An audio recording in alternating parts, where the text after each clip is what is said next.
All right. What's she say? No, this one. This is keep Laras or something. We don't. Oh. Okay, first, Janet. Then we will explain the sphere work.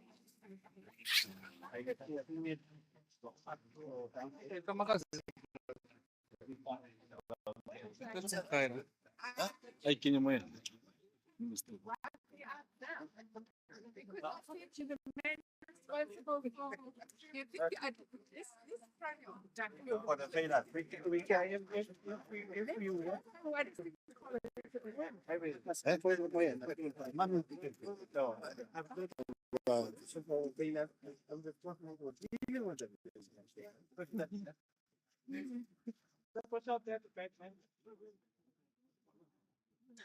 Right.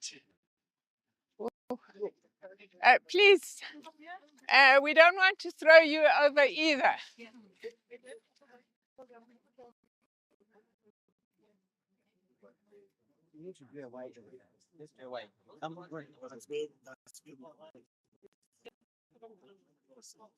Okay. Wow. All right. So this whole thing could fall away. Yes. So as you can see, we had already started and actually finished with the pavement and even the road marking. Yeah, and then? But then you will see the full. But now how are you going to answer the question that you got a shoddy contractor? Well, so as you can see, then there is a wash away because the slope itself has not been supported Yes. at the toe. So with this loose material, when the rain comes, it just washes it away because the work had not yet been completed. So what are we doing now? We're starting at the bottom. We basically have to start afresh. So we need to demolish all of this. Yes. Yes. First and foremost, supports at the bottom, the toe. We're going to do concrete because it was unsupported. Yeah, so we're gonna stabilize the With material because the now. material is also Yeah. very loose. Mm. So and also with the floods that recently happened, it made it very worse. So Yeah. we're gonna stabilize the material and work all the way up until we get to the top. Previously, we were just going to put vegetation, but now with the excessive rain, loose material, we know now that that's not going to work. We need to stabilize it and make sure that it's secure enough. But also, as I said, support the embankment from the bottom. Okay. Yeah. So Gabins are those Yes, the but the ones- stones Yes, but the ones that build up. built, Yes. yeah, Like Yeah. a retaining wall type. and that's the drain. That is it. So that culvert is taking the water off the road.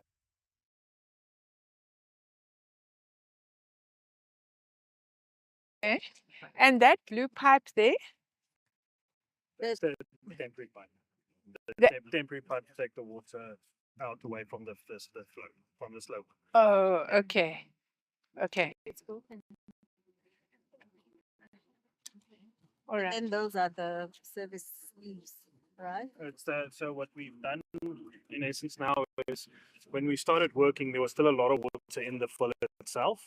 So we did a rockfall layer underneath, a drainage layer. So those pipes are taking any water that's in the fill and just letting That's it down. underneath. So you Okay. can see the water running through, like the water currently running there. So try and get the water out of the fill, so it just stabilizes the fill a bit better. I see. I see. All right. Okay. When Also, two of us, we must just take you through how we're going to prevent a wash away of the snow. So the idea was, in essence, originally it's just planting, hydro-seeding the whole area. But with the type of soil we have now, so we're going to try and get those erosion control nets, so we can get our vegetation to take very fast. Because if you can see around, our vegetation is quite strong here to take with the environment we're in. But also one of the things is to make sure the slope is very flat, not a steep slope, so it doesn't have the tendency to fail like slip down if there's heavy rains. yeah. Yeah. Okay. But unfortunately, there's going to be rework. Yeah. Yes. All the way along there. Yes. Yeah. Okay. Yes, they've already started with the rework. It's just that every 2 days it starts to rain again. Like Then the material becomes wet again. Then you have to go back to the drawing board again. Come back, it rains again. So that's the challenge that we've been experiencing yeah. since the beginning of the year. Sure. You can in essence see this flat area here. Yes. This is where we are currently so you'll see where it's that steep face. Mm-hmm. That's where we stabilize. That's why it's not falling in, because that's cementing. So we built everything up till today from the rains. Oh, I see. So you're working backwards, Yeah. like upwards, like this. Benching. Yeah. They're going to bench into the slope. So we're going to go probably to halfway up this road. We're going to bring it back and make sure that we're stable. Because also the pipe coming out, we have to realign it because it also set it a little bit. Right. So this has set us back by an additional 6 months. We were supposed to complete it around June. Yeah. Yeah. Last year. Yeah. So it has set us back. But with the rains as well, there's still going to be additional time. But as you can see, the temporary bypass to make sure that traffic does not interfere. The road is cracked, so it's not safe. Yeah. Okay. Oh, that's fine. Right. So I think with our media person, we're there. All right. Okay.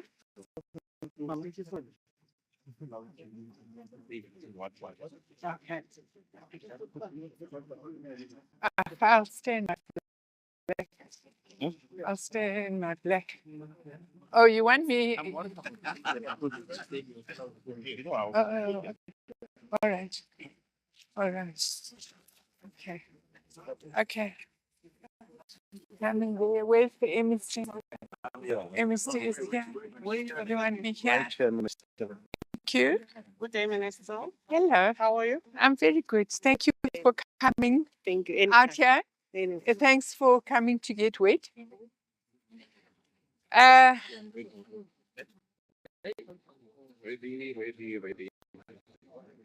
Colleagues, good morning to everybody, and thank you very much for joining us. And let me acknowledge MEC Tomo, MEC for Roads and Public Works in Mpumalanga.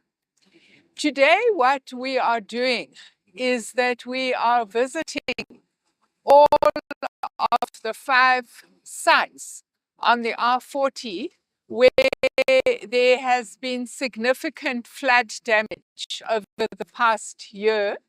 As you know, there were very severe rains that began here in December. But in fact, there was existing flood damage even from the previous year. And I suppose this is part of the challenge that we're dealing with in the face of climate change. Altogether, on all of the SANRAL owned roads in Mpumalanga that have been damaged by flooding, we are spending 265 million rand on works. Here on the R40, we've got 5 sites where there has been slippage. It doesn't all look the same, but it's essentially the same problem. And of those 5 sites, 3 are currently active, meaning we are busy working on repairing them. 2 are in the procurement stage. Altogether on the R40, we're spending 120 million. We have had 11 sites that we've already fixed on the R37. And in addition to that, we now have an additional 5 sites on the R37. Altogether on the R37, we'll spend 37 million. The damage on the R37 is not as extreme as what you can see on the R40. And we are also busy on the D518 and the D526. And these are district roads in Mkondo that lead to the Eswatini border. They've been severely affected by flooding. Altogether, we'll be spending 105 million on fixing those particular roads. And we're busy with minor works on the R36. For those who are extremely frustrated by the 8 kilometers between Lydenburg and Bambi, what we can report to you is that we have managed to get a partnership with the mining companies in the area. They have indicated to us that they are prepared to spend between 60 and 100 million, making sure that we resuscitate that road that is currently, I think we can call it a mud path. It's not even a road. And of course, that road carries a lot of trucks coming from Steelport. Now, while we are here in the province of Mpumalanga, we would also like to talk about the substantial investment that SANRAL is making into the major national roads in this province. All in all, we will spend about 22.5 billion. The first major road that we are upgrading is the N2 that is running from the KZN boundary towards Ermelo. And that will become a dual carriageway. It will have between 2 and 3 lanes. That's a very important project where we currently have the first 4 work packages that are operating. And it's obviously a very important project from a road safety point of view, because you would be aware that this is one of the roads that carries heavy traffic and unfortunately has claimed many, many lives in the past. There's also major works that we're doing on the N11 and of course on the Malota Road. We also have 5 work packages that we are concluding on that road. That is part of the ongoing work that we've been doing for many, many years to upgrade the Malota Road to be a dual carriageway. And as you know, this is also an area that historically has had a lot of bus accidents between KwaMashlanga and Delmas, and has also claimed many lives. So those are the major roadworks that we're doing in the province. In addition to that, we are doing what we call routine maintenance on the 900 kilometers which the provincial government handed over to SANRAL in December 2024.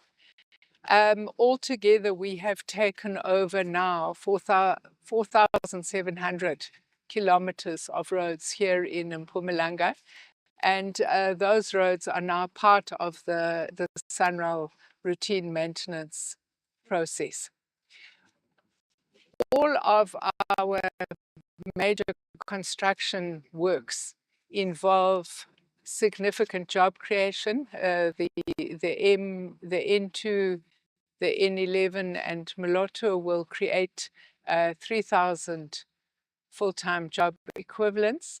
And of course, on this 22 billion, 30% goes to local and small contractors. That's a very significant sum of about 7.5 billion that will be spent on employing subcontracting services from local businesses here in the province of Mpumalanga. Question? Yes. Thank you very much for the time, Minister. I think most of our questions are based on this specific road. I mean, there's a very big road stretching from Palabora down to Barberton. My first question to you is, this is a road that carries a lot of cargo from the mines in Mozambique, in Palabora to Mozambique and other areas in the province and outside of the province.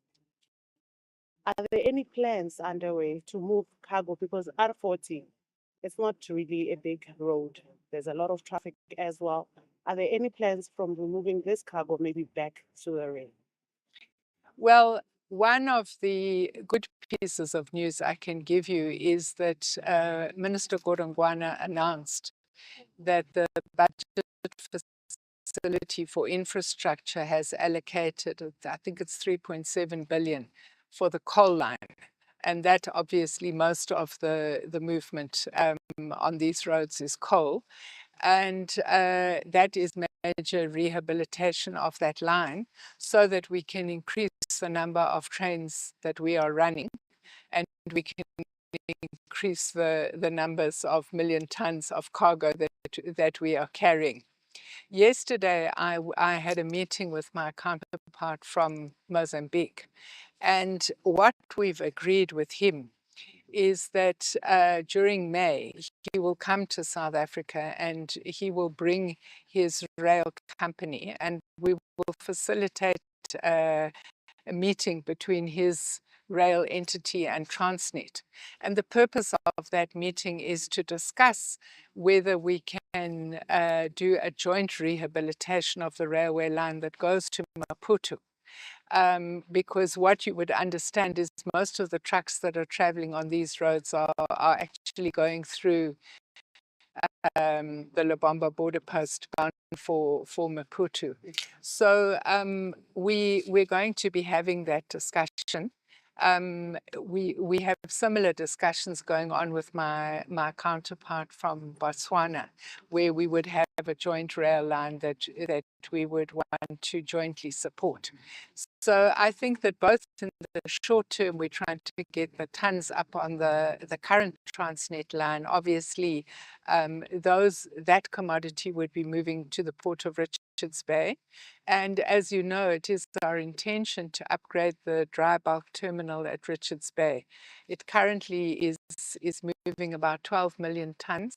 We want to increase that to 27 million tons. And that obviously also ultimately will assist us in making sure that we get some of this cargo back from road onto rail. And, you know, with where we are right now, this project, this specific road, the damage that you see, it was a road, this happened, I think, less than 2 months, not less than a month after it was, yes. What do you say about such projects, especially those projects that they are contractors that when you look at it, you look at it as a shady job? What are the repercussions for such people? Well, I think on this particular, I did ask that question from the engineers, and what they said to me was that they had thought that they could just stabilize this embankment with vegetation. and there wasn't an intention to build it up with stones and concrete. But I think that what we are all having to confront is that with climate change, our infrastructure is taking a serious beating. And extreme weather events that we would have expected maybe once in 20 years or once in 30 years, we were actually saying we're almost getting them every 3 months at the moment. So the engineers are advising me that we have to change the design